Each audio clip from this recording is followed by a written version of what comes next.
Hey, my friend, and welcome to Lesson 3, Intuitive Messages. This is so fun. Can you feel, even as we've just been talking in the last couple of lessons, how the energy's rising? We're getting out of that pain, and we're starting to wake up, and our eyes are opening, and we're seeing more clearly the energy that's around us, right? You're feeling into it, and you're hearing more clearly. You know things, and maybe you don't even know why you know them, but you know them. Your vibration's raising, and as your vibration's raising, we want to stay in the flow and keep you present. So here, we're talking about intuitive messages, your strongest intuitive ability.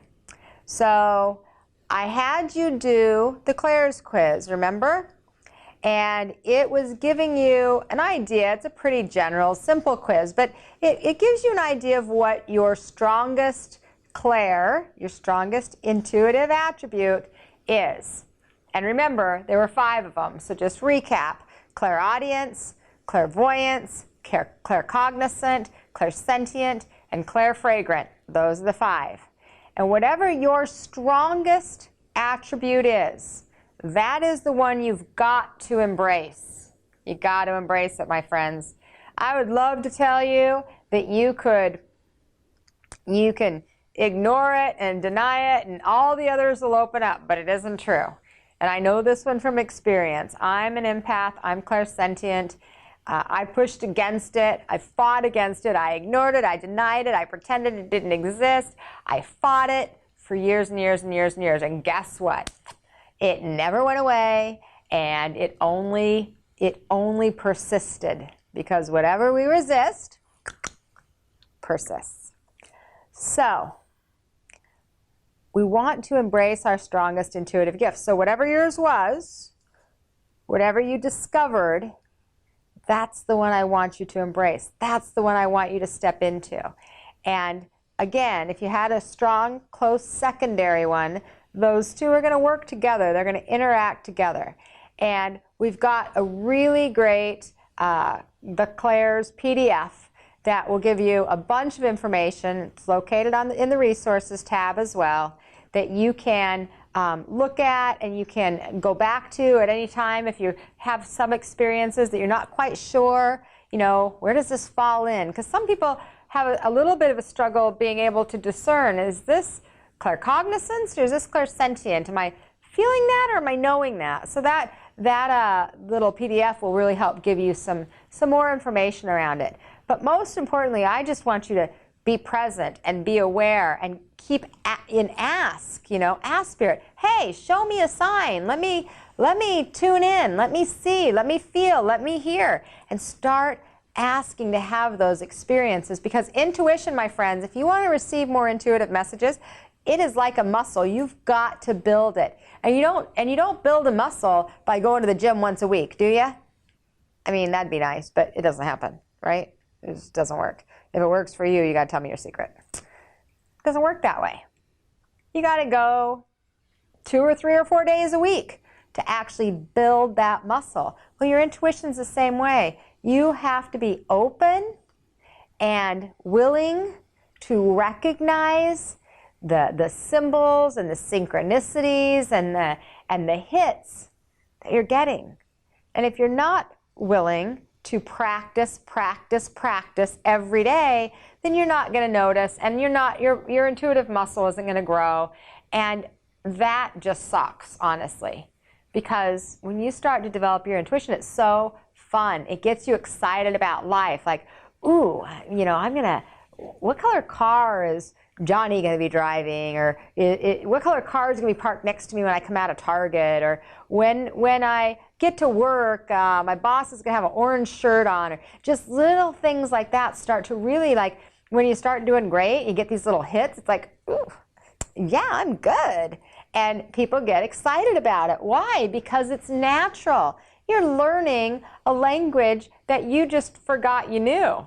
And the spirit world is giving you these messages to retrain you, to remind you that this is a natural language. This is a natural gift for you. So we want to develop that intuitive muscle. And in order to do that, we've got to start recognizing the synchronicities. A lot of times I recommend people having an intuition journal, or just in your own journal, just keeping notes on your hits. Not your misses, your hits. The more you focus on the misses, the more you experience the misses. The more you focus on your hits, the more you experience the hits. You know, but it's the things that kind of jump out, stand out. It's the synchronicities of life. It's the symbols, it's the number sequences that you see on license plates, or every time you look at the clock and it always says 11:11, you know, or every time you're driving down the road you see 5 cars that say 444. Those are all signs, and it makes life fun. And it also makes us feel connected. It moves us out of the head and the day-to-day stuff, and the heaviness and the density that sometimes we can feel living this physical life.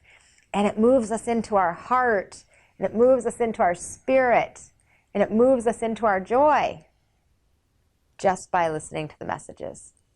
So I've got a quick little exercise for you to listen to the messages. All right? I have some cards. I'm going to hold it up, and I want you to intuit what symbol is on the other side of the card, okay? So just tune in. You can ask your angels and your guides for help if you'd like. You can call on Michael to help you to maintain your own energy so you don't absorb any other energy. And then I want you to go with your first hit, your first thought, your first awareness.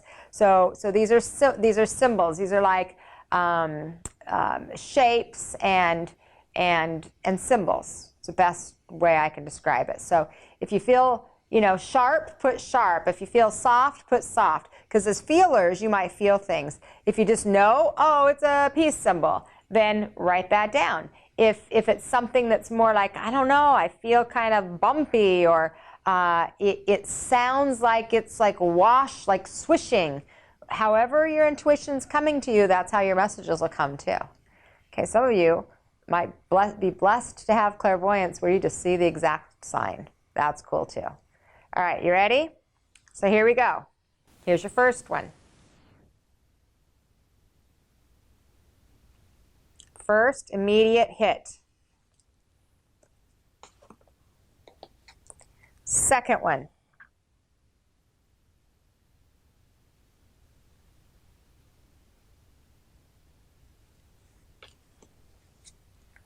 Third one.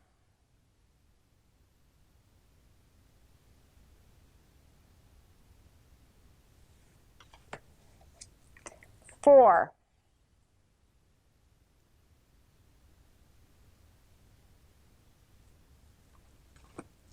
Five.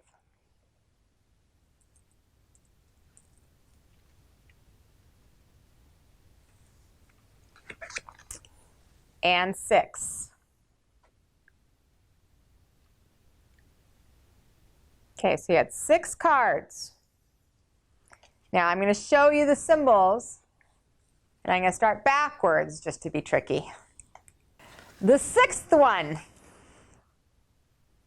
a cross or a plus. The 5th one, square. The 4th one, star.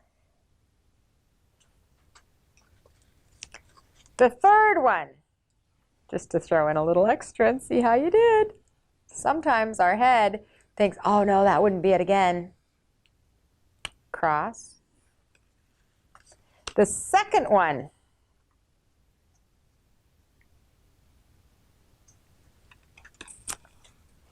and the 1st one.